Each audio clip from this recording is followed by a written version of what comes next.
The first one there is called beep. And basically you just have the option for when you're in focus mode or self-timer, some of the different settings, you can tell the camera whether or not to make a little audible beep when it's in focus or while the timer's clicking off. And depending on either the distance you're going to be from the camera or whatever, you have the option of a low or a high pitch. Now, the next one is the viewfinder grid display. I find this one invaluable.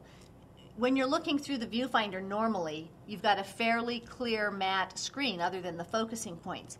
When you turn the viewfinder grid display on, you actually get grid marks in the viewfinder. It's great for helping you keep horizon lines straight, and especially when you're trying to pan with something. It's kind of an in-camera rule of thirds if you want to stick to the technical stuff. It sure is. Each intersection of those grids are going to give you the third area in your viewfinder.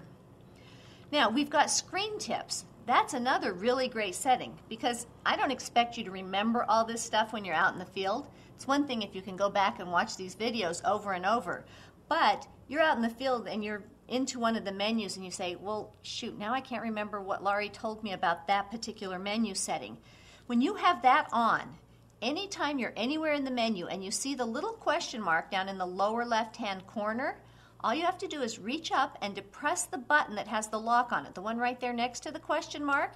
And what happens is the camera gives you a short description of what that menu item is. It's a great tool for getting to know your camera and the custom settings. Next, we've got the continuous low mode shooting speed. I had mentioned how when you're in continuous low, you have the ability to set just how many frames per second you want to go. Well, this is where you do it. And you've got anywhere from 1 to 7 frames per second capable. Now again, remember, it's 5 frames per second without the grip. It's up to 8 with the grip on there, the MBD 100. We have max continuous release.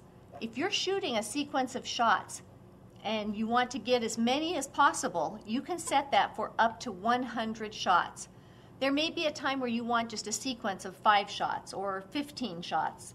Whatever it is, anywhere from 1 to 100, when you're in continuous mode, you depress the shutter release, it will stop at whatever max you've set. But you're going to be limited by your buffer size, which is dependent upon what file format you're shooting. So if you're shooting RAW, actually here's another little tip. If you push the shutter release down halfway, you can see an R and a number in the top LCD here, and that tells you how many images you have left on your buffer before it has to stop to write the images to your card. Great point, and that's true. So you can shoot up to a sequence of 100 shots with this camera.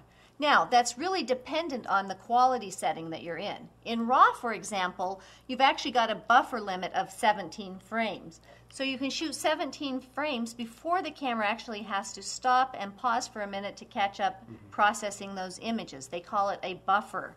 If you're in lower resolution images, like JPEG, for example, again, you can shoot up to 100 frames in sequence. That's a number of them. I'm a heavy shooter, and I haven't had an opportunity to do that myself. Alrighty, we've now got the file numbering sequence. Pay close attention. This one to me is really, really crucial. We've had this a few times in some of our workshops where somebody did not have that active. We go out shooting and it's a really, really good morning and they shoot more than one card. They come back and they say, okay, I'm at DLWS and I've shot, Monday morning, and they make a folder and they load the first card in there and then they pull it out. They go to put the second card in there. Now keep in mind, file number sequence is turned off. They may be new to this whole situation and the computer says, that number already exists. Would you like me to replace these files? And they're like, yeah, okay, I guess, whatever. They hit yes. They have now just written over that first card or that first set of numbers, files, with the next set. So for safety purposes, I keep file number sequence on. That way, when I take the card out of the camera, if the last number was 275, the next number on the new card is going to be 276. It's also a great way for just, if you don't rename your files, for keeping track of what files you're on and where you are. Okay, the next one is the shooting info display. You've got two options there, auto or manual. In the auto, based on the ambient light or the existing light, the camera will determine whether it wants a dark background with light writing or a light background with dark writing. If you go to manual, you can preset that so that the screen looks the way that you can see it the best. I've got that left for auto based on the different lighting conditions. The next setting, the LCD illumination, when that's on, anytime the meter is active, the rear display when you're looking at it is also illuminated. When you turn it off, it's only illuminated when you slide the on lever beyond to the little light bulb. We've got exposure delay mode. Again, this is a tool for when you're shooting on a tripod and you don't have, say, a remote release. You maybe don't want to go into self-timer mode, but you don't want to be touching the camera when you fire. So with the exposure delay mode on, there's a 1 second delay between the time you hit the shutter release and the camera actually fires. Just prevents camera shake. We've got the MBD10 battery type. With the vertical grip that Nikon offers, you could have the option of either using AA batteries or the ENEL3 battery that the camera comes with. When you use AA batteries, there's a host of different types of batteries, alkaline, nickel metal hydride, etc. By telling the camera what type of batteries it has in there, it will help it optimize its performance based on those batteries. One little tip, I would only use alkaline when it's absolutely necessary. You'll find that you'll go through a set of those in no time. And Brad's got the insert that takes the ENEL3. So his camera set up with one ENEL3 in the body and another one in the vertical grip. Now, battery order. That brings up a good one again. When you're with the MBD10, you've got one in the body, one in the grip.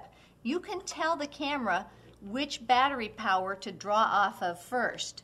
When I'm using the grip, I tend to have it draw off the grip. That way, if the battery goes down, it'll then kick into the body. Or if I want to change quickly, that one goes down, I don't have to take the grip off to change the battery. So I use that one the most, and then when the camera one starts getting exhausted, I'll take the grip off and switch them out. Well, that finishes up the shooting display. Our next one is the bracketing and flash section.